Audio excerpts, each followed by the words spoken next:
This is the Vanguard podcast. I'm Gavin. And I'm Zac. And today we're so pleased to welcome to the show an American author, film director, screenwriter, and public speaker, Frank Schaeffer. Thanks so much for joining us this afternoon, Frank. We're really excited.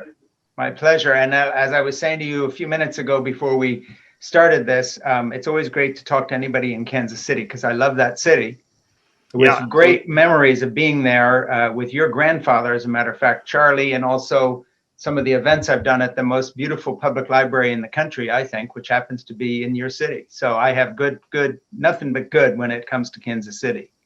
Well, yeah, we love the city. We're so glad to be, out of Kansas City. And as you mentioned, it really is a kind of hidden gem of America that I don't think a lot of people understand the absolutely beauty and everything. Where are you out of right now again, Frank? I am sitting in Massachusetts. I live just north of Boston, about 35 miles outside of the city, up on the North Shore, which is the coast. The next town over is southern New Hampshire. So just up in that neck of the woods.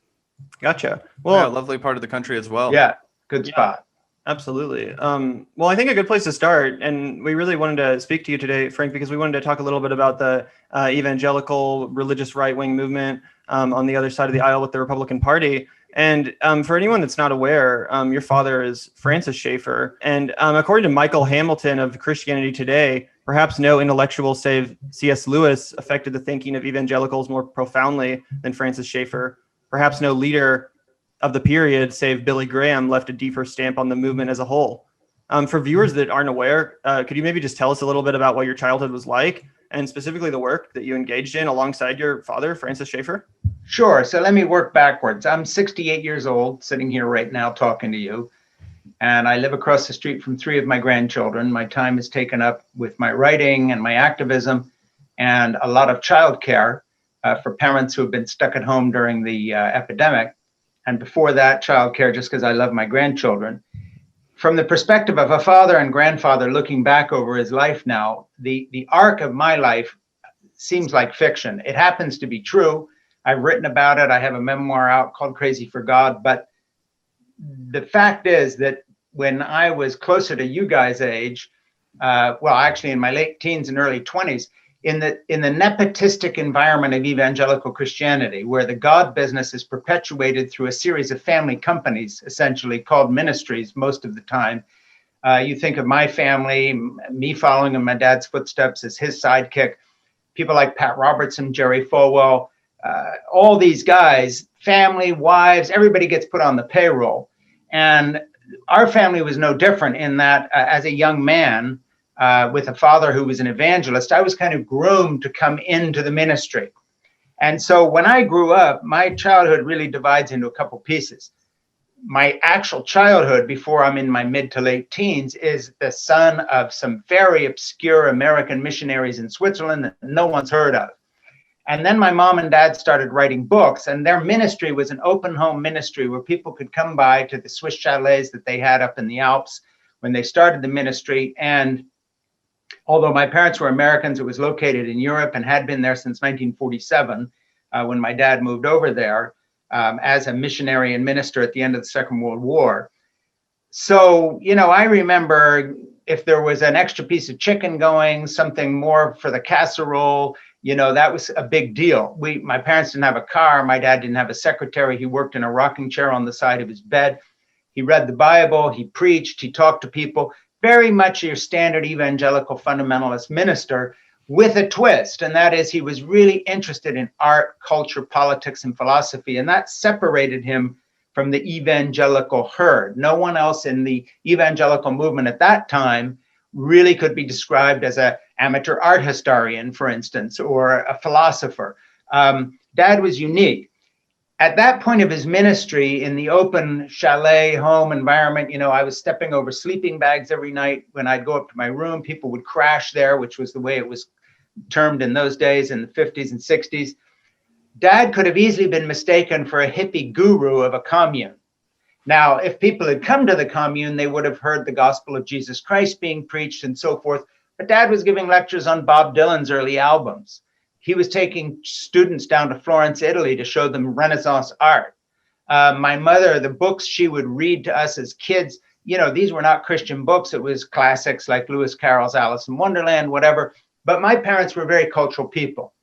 Then as the 60s ended and the 70s dawned, my life as his sidekick sort of took off, and I made a series of documentary movies. One of them was called Whatever Happened to the Human Race with Sierra Coupe on abortion. And before that, How Should We Then Live, which was a documentary on art and culture, really taking my dad's thinking to a wider audience as a filmmaker. Combined with his books becoming bestsellers, suddenly he was enormously famous and powerful within the evangelical movement. And after we made a series on abortion and what we called the life issues, Dad became the kind of fulcrum, the turning point of the evangelical movement, from a movement that had been, and this will surprise some people listening to this, pro-choice. Dr. Billy Graham was pro-choice. I repeat that for people who don't understand that his son Franklin has fallen very far from the tree in his right-wing activism. And so was Dr. Criswell of the Southern Baptist Convention, and many other evangelicals like the editorial board of Christianity Today magazine. When Roe v. Wade came along and the abortion issue first came in America to be a big political contended kind of bomb that went off in our politics, most of the leadership of the evangelical world were either ambivalent, said, oh, well, that's a Catholic issue, or pro-choice. The first thing we did with Whatever Happened to the Human Race as ardent pro-lifers in those days, speaking for myself, and I've changed my opinion since, which we can get into. I'm now what I would consider a liberal Democrat activist, so that's a different story, that trajectory. But speaking of the time back then, was to try to talk other evangelicals into doing what we called taking a stand. And we succeeded to the extent that Jerry Falwell, Pat Robertson, Dr. Dobson of Focus on the Family, all of these key players eventually signed on to my dad's agenda to make abortion into the litmus test, which then became the litmus test of the Republican Party as well. So if you fast forward to today, what surprised me most in the last 10 years is I thought all this was going away. That Barack Obama was president, that somehow the nefarious influence of my family, to put it bluntly, was becoming moderated by the way things were going. And of course, to my shock and horror, what really happened is like a slow motion time bomb. The bomb went off called Donald Trump, and his whole presidency was made possible by the groundwork we laid in the 70s and 80s. And that was before I fled the movement. Now, as I say in my memoir, Crazy for God, I chart this family history and what happened with me and so forth up to not the present time, but about 10 years ago, pre-Trump and everything. So I've written in detail about this, but that's kind of a thumbnail of my background and how it evolved. Frank, could you just kind of expand on that a little bit? How did you go from being somebody who was, deeply indoctrinated in something that you grew up with obviously very powerful beliefs, surrounding people who certainly had very powerful beliefs? How did your evolution begin? And how did that occur? Was it something that was an overnight waking up, or did it happen slowly over time? Well, in a weird way, I have to give my parents the credit, because they, in their interest with art, philosophy, culture, politics, we were exposed to many, many different ideas. I knew there was another world out there. Though I was homeschooled before I was sent off to a boarding school, nevertheless, it wasn't a completely sheltered environment. So in a weird way, giving an answer that people might not expect from an evangelical background, I actually feel that in some funny way, by leaving the religious right and rebelling against it and dumping the whole evangelical scene, my life actually went in a direction that was more consistent with my parents' original ideas of ministry: an open home, receiving people, gay people coming, not being thrown out for being gay, kids coming from university, who were smoking pot or even heroin addicts, not being tossed because of what they were doing, the genuine compassion of Jesus being shown to people. And in a strange way, the bigger our ministry got and the more exposure I had to big time American evangelical Christianity, because remember, I was raised in this little mission in Europe, the more horrified I was that they seemed to be the exact opposite of everything my parents had preached. So in a strange way, the beginning of my departure was not based on some theological rebellion. Okay, God doesn't exist and I'm questioning everything, whatever that might be. It was simply based on the ugliness of big time American evangelical Christianity, the hypocrisy, the greed, the lies, the double standards, the closer you got to people like Franklin Graham, Pat Robertson, Jerry Falwell, and then Jerry Falwell Jr. Remember, I spoke at Jerry Falwell's college 3 times from the pulpit at his church and twice from the lectern when he only had 7,000 students in the college. I was an invited and welcome guest. I knew these guys personally well. Jerry lent me his jet for a 12-city tour that I flew around in. That's Jerry Falwell Sr. I was on the inside track. People were saying, oh, the mantle has passed. You know, here comes the young Frank Schaeffer. He's going to carry on what his dad did. As such, I was invited on Pat Robertson's board for the 700 Club. I wasn't some peripheral figure. I was on the inside high-speed track of the religious right Republican Party. I was, to put it this way, to give you a sort of shorthand for people who are politically savvy, I was the new Ralph Reed if I had gone in that direction. This young guy, you know, good speaker, into the whole thing, knows everybody, personal connections to the Ford family, the Bush family, you name it. That was my path. The little bell that went off was that the kind of things we were into, the ugliness, the lies, the money, the greed, the nepotism, the stealing that was going on, people with their private jets and writing it all off to their ministries when in fact, actually, this was just for their family's convenience. All this stuff got to me. The first thing it did, you know, and excuse the language, is that in my anger at finding myself in this position, like so many people, I started lashing out at my own family. I became a kind of a world-class asshole to my wife and my kids because the tension in my life, the last year before I got out of the whole thing, I was on the road 6 months with little children, not at home with them. And I would come home just furious and disappointed because I was like Prince Charles or something. In other words, you haven't trained to do anything else. I didn't know any other world. This was what I did. And the idea of leaving it and questioning it and how ugly it was. So in a way, comparing the world that I was becoming somebody in, and my dad was already a superstar in, to the early days of my childhood in that humble evangelical ministry that was praying for money and didn't steal anything and really took care of people and an open home and welcoming and so forth. That's where the first divide came. Then, of course, obviously, like so many things, you tug at one thread when it's a tissue of lies and the whole thing will come apart at you. You know, just like today, if some evangelical admits that maybe Trump has lost, then the whole tissue of lies being sold on Fox News and Rudy Giuliani and all this would disintegrate. Because if you ask one question, it all comes apart. It's a house of cards. So lots of steps took place, but my first question was not, oh, I changed my politics and my religion. It was, how can I consistently be a Bible-believing Christian and be part of what is an enormous con game and scam being perpetrated against many ordinary believers by the leadership of which now I am part. And so that was the beginning of my departure back in the mid 80s. And then my dad died in 1984. And after that, it was like, listen, Dad's dead. I'm questioning this. The minute I look at this closely, there's nothing good here. I'm not sticking around. It denies everything my father preached, if I am an evangelical.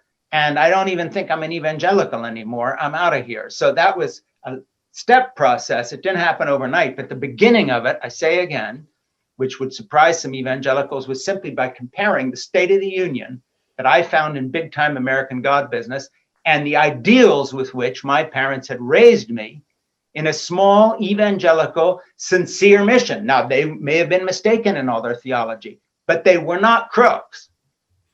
And comparing those two worlds, it all just fell apart for me. That's such an interesting story, and something that particularly piqued my interest that I think is very fundamental to this whole story is when you mentioned that at the beginning of the evangelical movement, the whole pro-life thing wasn't this huge push as it is now, and as of course it started in I believe the 1980s. Can you just talk about a little bit how that element of right-wing evangelicalism was introduced and why it became such a huge talking point of the Republican Party, why it became such a massive push towards the evangelical voters? Yeah, I mean, let's start with the hard, cold fact first. aside from evangelicals, and that if the American left, and in particular the feminist movement, and in particular the organization of Planned Parenthood, had wanted to design a way to legalize abortion in more states, because it was already legal in California. Ronald Reagan had legalized it. It was already legal in New York. Rockefeller had legalized it. These were two Republicans. Republicans were on board with legalizing abortion state by state in different ways. But if they had wanted to choose a way to turn it into an issue, the way to do it is to write Roe v. Wade as extremely as it was written and as arbitrarily it was written. And by the way, I'm pro-choice now, so that's my perspective. I'm talking about tactics here. And so the stupidity of Planned Parenthood in pushing forward a program to Justice Blackman that was guaranteed to pull every single conservative voice in the country together on one issue eventually was Roe. Just give you a point of reference. In France, for instance, where abortion was legalized long before the States, or in the UK, or in Scandinavian countries, there's no country that ever legalized abortion up to the third trimester. Nobody. In France, you need a judge to sign off with 3 doctors if you go past week 12. And that's still to this day, because they knew they had a conservative element in the population. They did not want to wave a red flag. They did it smart. It came out exactly the same, because life of the mother or threat to her health, fetal anomaly, all these things were covered too. But they wrote it in a way that was sensitive to the fact that some people were going to be outraged, and they did it incrementally. And, you know, the sort of fait accompli of Roe was a disaster in terms of a tactic. And it basically... Yeah, one of the things I read about Justice Blackman when he wrote the decision that, you know, I think is kind of indicative of the problem that you're bringing up here is the fact that he actually wrote it with the perspective of a doctor treating a patient and giving them full leeway to make that decision, as far as not considering it as, like you said, an issue that was going to wedge the population. So he was painting with a more of an eye for the physician in a treatment, not considering a women's rights issue. Yeah, and also not with a recognition of, hey, where are we living? This is the United States with a vast evangelical and conservative Roman Catholic population. That's point one. Point two, having said that, it still wasn't an evangelical issue until my dad and I and C. Everett Koop came along and made it one. And I this is not something I rejoice at taking credit for, but that's the case. It was a Roman Catholic issue. And then there were various evangelicals who were exercised about it, like C. Everett Koop, who became Ronald Reagan's Surgeon General. He came and talked Dad into doing something with it. First of all, in the last episodes of How Should We Then Live, which was this book film series on art and culture, Dad used the example of Roe v. Wade as what he called judicial fiat, where the court is going too far in a secular direction. But that wasn't the thrust of the series. The second series we did, Whatever Happened to the Human Race, that was the whole series. And that was because Dr. Koop was ultra pro-life, ultra reform, very theological, and also the head surgeon in Philadelphia Children's Hospital, had all the medical degrees and science background and so forth. He had a very strong personal pro-life commitment. That said, he wasn't crazy. When he became Surgeon General, he was the guy that stood up for the rights of the gay community to have AIDS treated with dignity. He was the guy who started talking about condom distribution. He was the guy who said it was nonsense and not medical science when pro-lifers were saying that women are more subject to breast cancer if they've had an abortion, and all sorts of other stuff. So Koop wasn't crazy. He was just a doctor who was committed to life, and abortion outraged him personally for many, many different reasons. That said, when we took our series out, we found that most evangelical leaders did not look at this as what they would have called our issue. It was a Roman Catholic issue. And they didn't do it on a couple bases. First of all, they saw it as joined to the issue on contraceptives. Evangelicals had for a long time accepted contraceptives use, where Roman Catholics had not, in terms of their official doctrine, that is. I'm not speaking of individuals. So the climate was, hey, this has nothing to do with us. Why are you bothering with this? Secondly, in the words of Billy Graham, who said this to my dad personally, when Dad talked to him at the Mayo Clinic, when Dad was there for his cancer treatments and Billy was there for an annual checkup, and several other conversations we had with him in person that I was party to. How can I preach the love of Jesus for women when we, are saddling them with this? I've always thought that a girl who gets in trouble, as he would put it back in the language of those days, when a girl gets in trouble, who am I to, and so forth and so on. Simple compassion. Now, nobody was thinking in terms of late-term abortion or this, that, and the other. It was just basically, quote unquote again, who am I as a male evangelist? A girl gets in trouble. This is the same Billy Graham who in 1952 desegregated his evangelistic rallies in the South, saying, I'm not coming to Mississippi or Georgia or wherever it may be if we're going to have segregated meetings. I'm not doing it. Jesus would have black and white together. He was an idealistic, old-fashioned, good old evangelical. Yeah, he got too close to Nixon. Yes, he went on anti-communist rants. But Billy Graham was the real deal. At that point, Jerry Falwell Jr.'s father, who started Liberty, he was pro-choice too, in the sense that he said, this isn't my issue. He was a segregationist. So he said, what are we going to talk? Why are we talking about abortion? The real issue is we've got to keep white schools white. So they were all over the map. Dr. Dobson was a psychologist on family practice, talking to people about how to have families and discipline children. It wasn't his issue. He didn't want to know about it. Pat Robertson never talked about it. My father convinced these men to take a stand on it. And then something happened. Jack Kemp, who was a congressman who then became Bob Dole's running mate, Ronald Reagan, and a number of his operatives got wind of our series through C. Everett Koop, who was pretty politically connected. And suddenly they saw this as a way to painlessly, because they weren't going to do anything about it, solidify their base.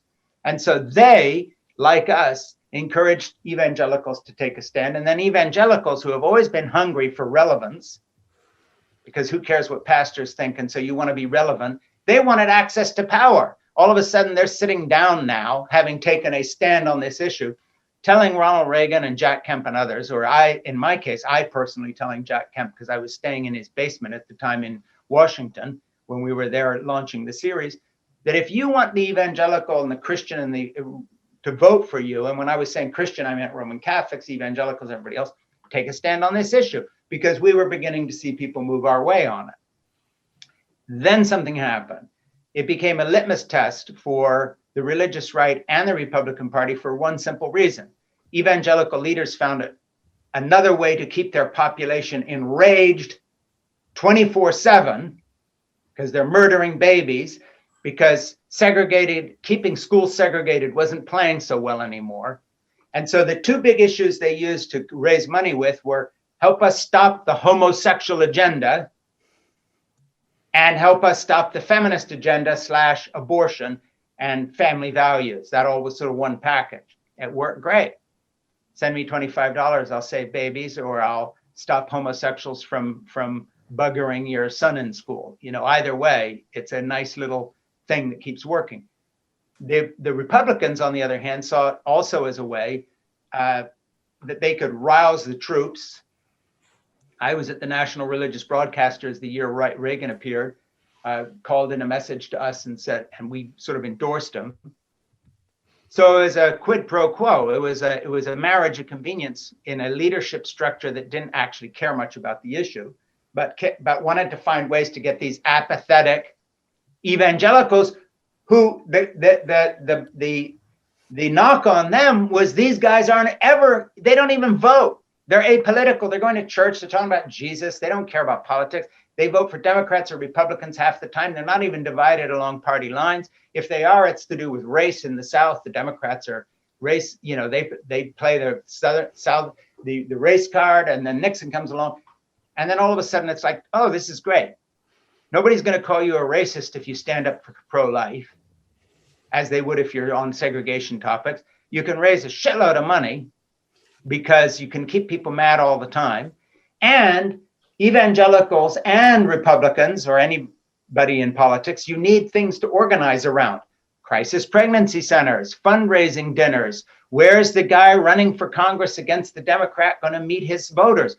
At the thing I'm speaking at, a fundraiser with 3,000 people paying $100 a head at a table for the local crisis pregnancy center, so we can offer all alternatives to abortion. It took on a life of its own as an organizing fundraising principle on the religious right that never failed and was much better than bashing gays, because you're saving babies. Oh, we love women. We want to help them. We just want to offer them an alternative. Send us a check tomorrow morning.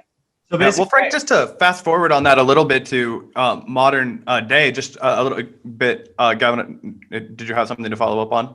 not a question, but I just want to say that basically what you've lined out is that the pro-life movement was essentially a fear-mongering racket for the Republican Party to fundraise and, scaremonger their voters into retaining power and making more money. With one caveat, and that is a lot of the rank and file, just like a lot of the Trump rank and file right now as we're talking, believe that he won the election, got talked into believing it, and they became very sincere about it.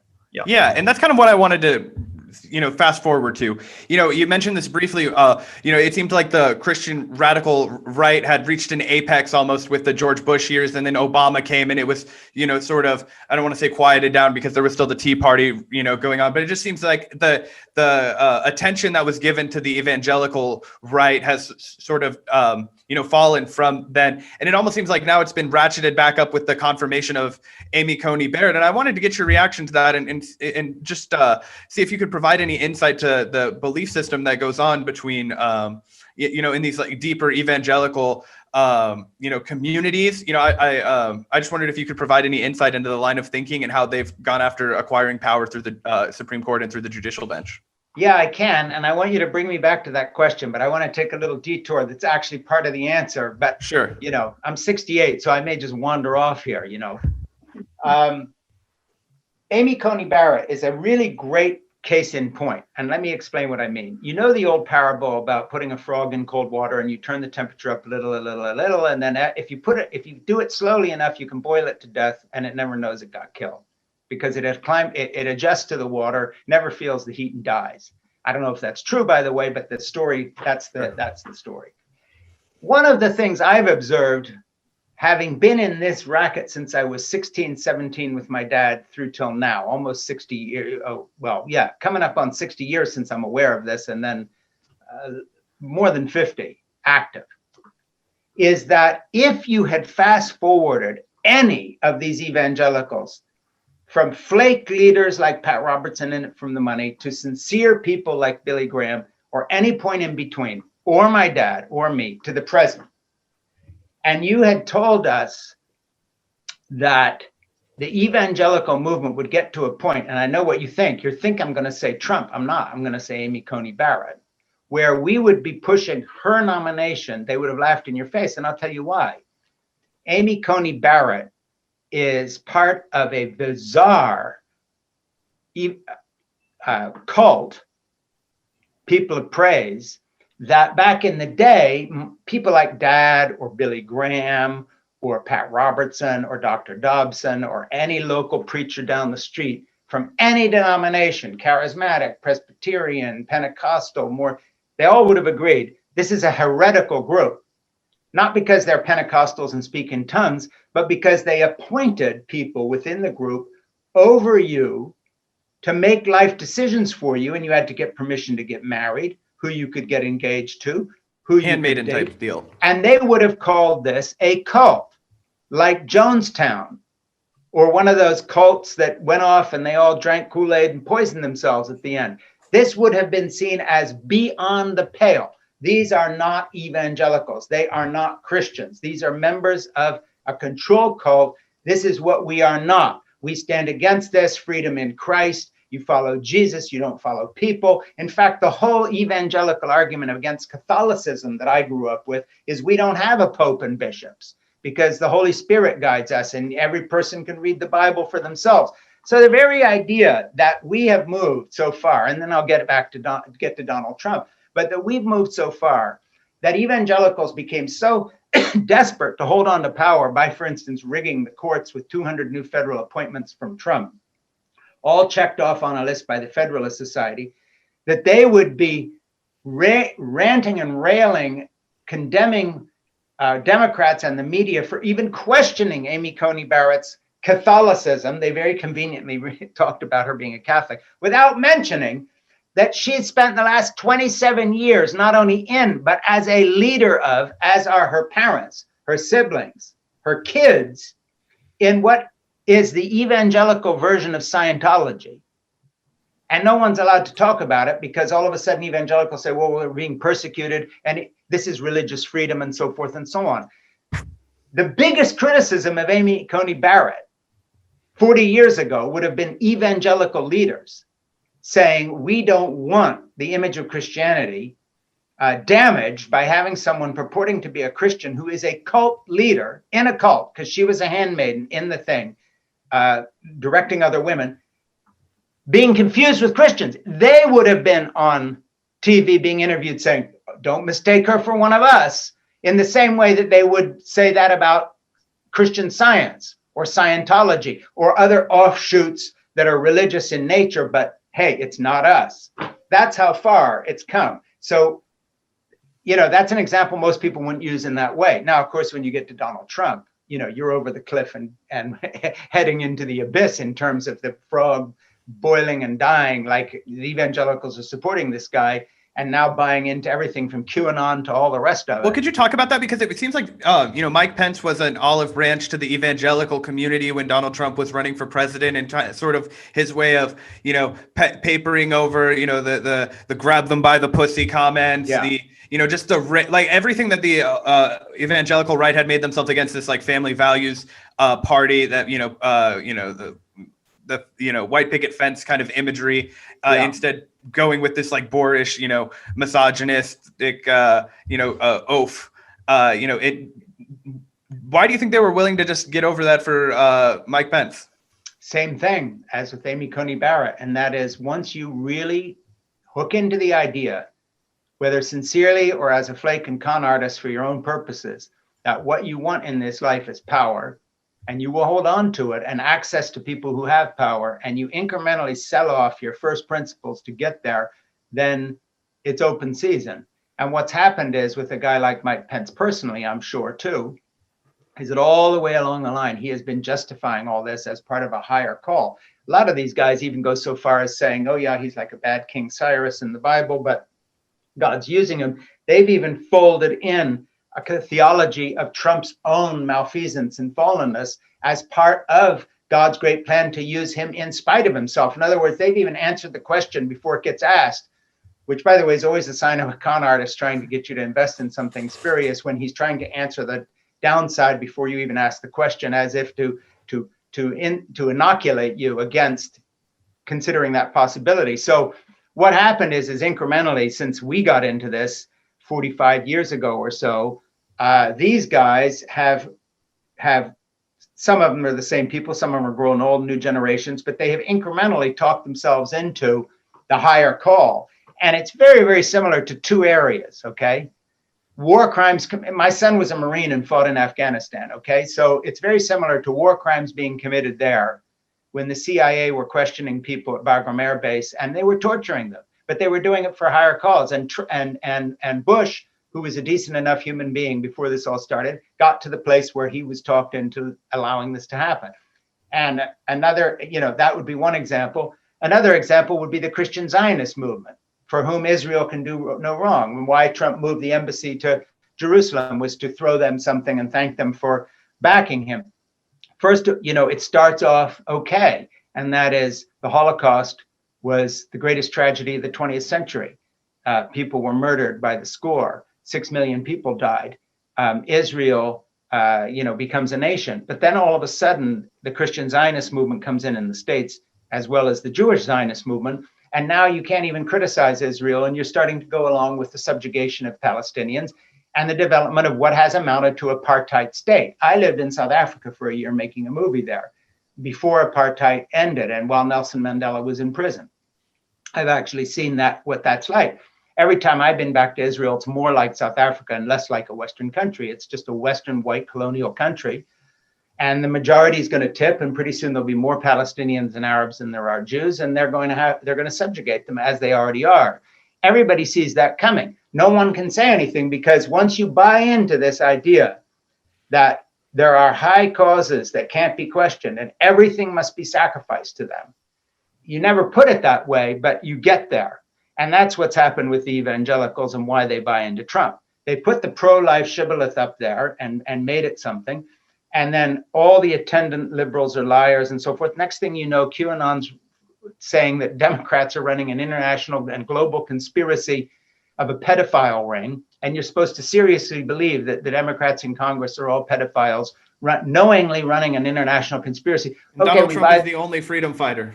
Yeah, and so forth and so on. And there's guys with guns standing in the Michigan State House who then come back a few months later in a plot to kidnap the governor for this higher cause. And all of a sudden, even wearing a face mask during the COVID epidemic becomes a sign of treason. And so by the time you're done, you've started with this pro-life movement, you've wound up with people carrying loaded automatic weapons into a state house to intimidate a governor for doing what? For asking them to wear a face mask so they don't infect somebody, which would be the first thing any real Christian would ask someone to do out of just simple charity. So now we've come full circle and we have an American fascism, which isn't organized along, say, the German or the Italian lines of the Second World War era, but is organized on an even lower principle than Hitler's, if I can be really dramatic here. And that is personal selfishness. And so the libertarian ethic of the selfish sort of idea of freedom as proposed by these gun-toting buffoons who won't even wear a face mask as a sign of loyalty to a president who mocks handicapped people, if I can just make it big frame, is so far from everything I was raised with as a kid in a small mission, let alone what every evangelical like Ralph Reed, who styles himself a Trump supporter and leader of this movement, is raised in, that when an Amy Coney Barrett comes along, who's a bona fide, certified member of a weird cult that any evangelical in my day would have utterly rejected as non-Christian for the way they control people and ruin lives. By the way, when she was nominated, I started getting all these emails, because I'm known in those circles, from people whose lives were ruined by having parents who raised them in that movement. And all these, no news to anybody who knows about anything, how this all plays out. Same with Scientology, same with anything, which becomes a power structure over people's lives. So the mess we're in is not just Donald Trump and the right versus left and who won the election. It's that evangelical Christianity in America has disappeared. And that's a pity, because I'm no longer an evangelical. But I have noticed that there are a lot of hospitals that were started to be evangelicals. There's a lot of NGOs that do good work all over the world that wouldn't be there if somebody didn't believe in sharing the love of Jesus. And the fact that this movement has become a personality cult that has devolved to seeking power by any means, including carrying guns into a state house, and will go with this, and the outright lies Trump is told, is a shame, because it has pulled the power of evangelicalism as something that does good more than harm most of the time, or at least did for a long time. In so many ways, it has destroyed them as a movement. So one of the sub-stories, the subtexts of the Trump era is the utter destruction of the evangelical witness, even in the area of just taking care of people. Because this is not a movement that starts hospitals anymore. This is a movement that winks and nods when a 17-year-old gets an AR-15 and shoots people down in broad daylight. Yeah. And thinks that this also is part of God's call, because he's standing up for what? Fill in the blank. I'm not sure what they would put there, but they think this is all part of the program. Yeah. And so, it's a shame, because the evangelical witness is going to be missed, the real evangelical witness. And that is that, Jesus loves you and I'm going to treat you like my neighbor. That used to be what it was about. That's why Billy Graham desegregated his rallies in 1952. He was not an enlightened liberal. He just was trying to treat people like a human being. Yeah. Well, I think that brings it full circle, Gavin. Oh, yeah. Well, I just had another question, which was, and you talked about how your father and a lot of the original evangelical movement leaders were a lot more intellectual, were actually deep thinkers on a lot of issues. And something I wanted to ask you about was your father's book, A Christian Manifesto, which was published in 1981 as basically a response kind of to the Communist Manifesto. And I was just wondering, because when you said that towards the end of when you decided to leave the movement, you were seeing all these private jets and obscene, money making and all this stuff that was not in line with the Christian values at all. And as someone who still considers themselves fairly spiritual to some extent, just what do you think the intersection of, modern day capitalism is with Christianity? And also, did your father have any thoughts on that, especially towards the end of his life, maybe when he was also seeing some of what you were seeing? Yeah, I mean, two things there. First of all, if you just look at the work of Francis Schaeffer as an author, there's really two parts. There's the body of his work, and then from his book, How Should We Then Live On, There's his last three books, How Should We Then Live, Whatever Happened to the Human Race, and a Christian Manifesto. And they escalated in political tone as my dad got drawn further and further into the religious right.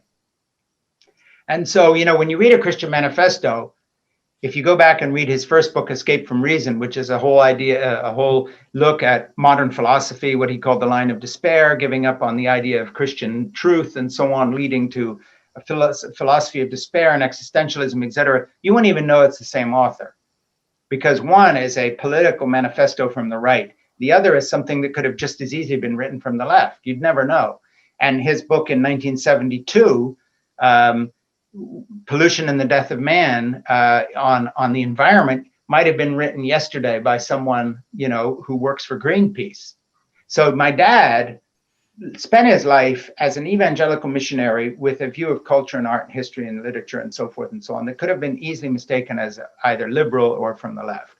Then all of a sudden, we come along with our projects and he got drawn into arguing this case. And like a lot of people who lose their head in a bar fight, the last 6 years of my dad's life were consumed by two things: fighting cancer and fighting liberal left-wing America because of Roe v. Wade. And they sort of became one thing, one extreme to the other. So by the time you read a Christian Manifesto, he's essentially calling for the violent overthrow of the US government. I mean, he might have been writing the script for these guys at the State House with their guns, saying, if all else fails and the democratic system doesn't work, abortion is so nefarious that, if it takes overthrowing the government or using the same things that were used to overthrow the Hitler's regime and that fascism and so forth, that would be legitimate. And so at the end of his life, he becomes not a different person, but in that. However, in terms of my personal discussions with him, when I began to move away from the movement, he was completely sympathetic with me. He thought it had gone corrupt. My mom, for instance, she only died a few years ago. She was very glad I'd left the evangelical movement. She completely bought what I was saying in terms of the corruption. She was sort of sad that I wasn't an evangelical anymore, but no sense of, how could you do this? My father was very aware that he was in bed with some, monumental flakes and con artists. But again, this sort of project that happens when you begin to say, well, it's for this higher thing. And okay, they're terrible people, but look how many people watch the 700 Club. So I'll go on the 700 Club. And I'll sit with Pat Robertson and pretend that he and I agree, because we agree on this issue. And I won't bring up the fact that I also think he's an empire building thief, which my father really did believe about him. And also the extremism of people like Rousseff Rushdoony and the Reconstructionist movement and all these other guys that are percolating there on the religious right. So Dad was not really one of them, but he went along for a higher cause. And I think looking back on it, it's a real tragedy because he was a better person than that.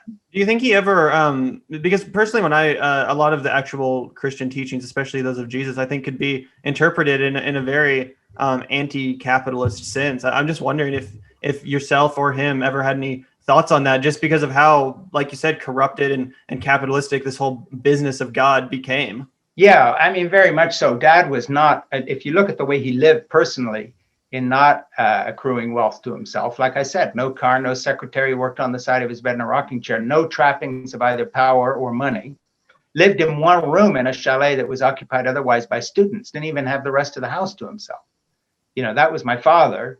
And he didn't change that. I mean, people would fly him to speak at fancy things and put him in a luxury hotel, but then he'd go home to that. He didn't change his life. And he had a very jaundiced view of what he called American middle-class Christianity that had bought into the whole capitalist structure.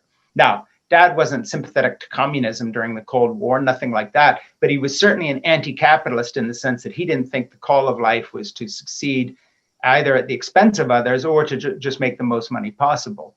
Now, I've gone a step further, and that is I consider myself an activist in the Democratic, not in the party itself, but as a Democrat voting activist on the liberal side of issues. And, I would be someone personally who would look at our culture, the lack of health care and all these other things, and would buy into the program that Obama started and that Bernie Sanders wanted to take further. I personally worked to try to get Elizabeth Warren elected. That's, nobody's going to be interested at this point, but that's where my heart was. I buy her view of Wall Street. I think that's part of the problem.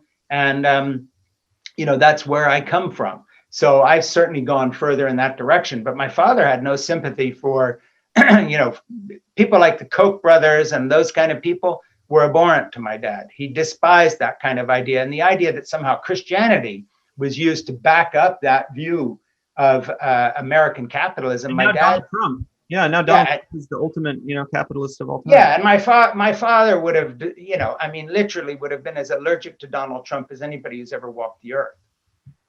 Yeah. Well, Frank, I had such a great time kind of looking at this, sort of predicament that we found ourselves with your perspective. It seems like the battle for the future of the Republican Party is about to start taking place with, Trump, losing the election, regardless of what he decides to do in 2024. Like, obviously, he'll be out of office for the next 4 years once Biden's inaugurated. Yeah. I guess my one last question for you would be, where do you think the next tactical step for the evangelical right would be to fill the void that will be left by Donald Trump? Do you think they'll get behind him again for a 2024? Or do you think they'll move for? No, but they are going to take his blueprint, which is basically to deconstruct democracy in favor of power. So they have deconstructed their faith in Jesus in favor of joining a Trump cult. He'll be gone, but his questioning the election and selling them this whole line, and Fox News going along with it, and what they have accepted or pretended to accept, because you never know, means that there's now a significant number of Americans in the tens of millions, probably 60 million Americans, give or take, roughly, who are open to deconstructing and, if need be, destroying our democracy in favor of hanging on to power. Now, the Republican Party already has tried to delegitimize people's votes in terms of gerrymandering, but far beyond that in terms of voter suppression. Trump's taken it a step further than anybody could have seen. But as we've seen with everything else he's done, once that door is open, the evangelicals have followed through, and they're not going to go back on that. So the day of a kind of a politics that's above the run-of-the-mill passions of politics and, okay, now we come together as a nation, that's gone. And the evangelicals essentially are, like the fascist parties in the 1930s, a threat to democracy like the United States has never seen. Because there's always been small parties of communists, little groups of fascists, American Nazis, the KKK, but they've been fringe. But evangelicals are mainstream in terms of numbers. So it means that there's 60 million Americans with religious fervor in their hearts to uphold not democracy, but hang on to power at, and here's the kicker, any cost. So the evangelicals now in the position of genuinely becoming an American fifth column, who have a program to destroy democracy as we know it, because it threatens them, because they don't have the numbers to democratically rule this country.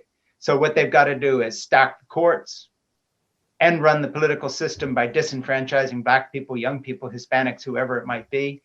And now Trump has introduced this, even falsify, even question the election system itself, and be willing to demand that it is falsified in order to win. So what Trump may not succeed with what he's doing, but what he has opened the door to is making it legitimate, not for the KKK and a few Nazis off in some corner of New Jersey someplace.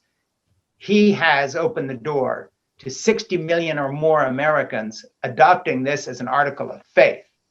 And that is that unless we win, it was rigged, in which case our job is to delegitimize American democracy as we've known it. That is now the program of the Evangelical Party. I won't call it the Republican Party, the Evangelical Party. You can take Rush out and the KKK, and you can take out the Nazis, and you can take out the Proud Boys and all this. Trump still might have been president, but if you take the evangelical vote out, he's not president, and he doesn't have support. And for them to buy into this alternative reality, which, by the way, is far more far-fetched than even QAnon, the idea that there's a vast left-wing global universal conspiracy to throw an election where you've got thousands of individual election workers somehow part of this, throwing away votes, hiding them, doing who knows what nefarious business. That is now being adopted as a program within the evangelical community. Means that America's democracy is under serious threat, because it means there's an entire voter bloc no longer committed to playing by the rules of democracy, but committed to destroying them as we understand them, something that's never been questioned in our history, for the first time in American history. And this isn't some crazy little fringe. led by one maniac who will go away. This is tens of millions of people. And that is going to be the program of the future. So what we're going to be watching is how the Republicans and the evangelicals consistently become the anti-democracy party in America and the pro-authoritarian party, as long as they're the ones in authority. That's what's going to be happening. Yeah. Well, thank you so much for, giving us a little bit of an insight into how we found ourselves where we are today in this country. And obviously, I think your, thinking and experiences on this subject matter are unparalleled as far as insight. I would urge anyone listening to read your book, Crazy for God, which, goes more into detail. And where can viewers find some more of your work, Frank? Some more? Well, I'm on Facebook. You can follow me there, and I'm on Twitter, all the usual suspects. But basically, if you go to Amazon and just look for Crazy for God, and a little book I wrote called Why I'm an Atheist Who Believes in God. Essentially, I've got, 15 or so books. Some are novels and others, and I don't want to pitch them all. But I can be found where everybody else is found. And I've got a blog site, Frank Schaeffer blog, and easy. As long as you spell the name right, you can find me. We can put the blog in the show notes so everybody can find it easily. You'll just need to click it in the description. Thank you. And by the way, guys, thanks so much for this opportunity. And what a pleasure to talk to you. Yeah, absolutely. Thank you so much for your time today, Frank. We really enjoyed chatting with you. Real pleasure. Thank you. Really appreciate your time, Frank. And it was really an illuminating conversation. And again, just thank you so much for sharing your experiences with us today. Well, good. Hopefully we'll do it again. I'll look forward to following you. Yeah, absolutely. 100%. Frank. Thank you so much for the chance.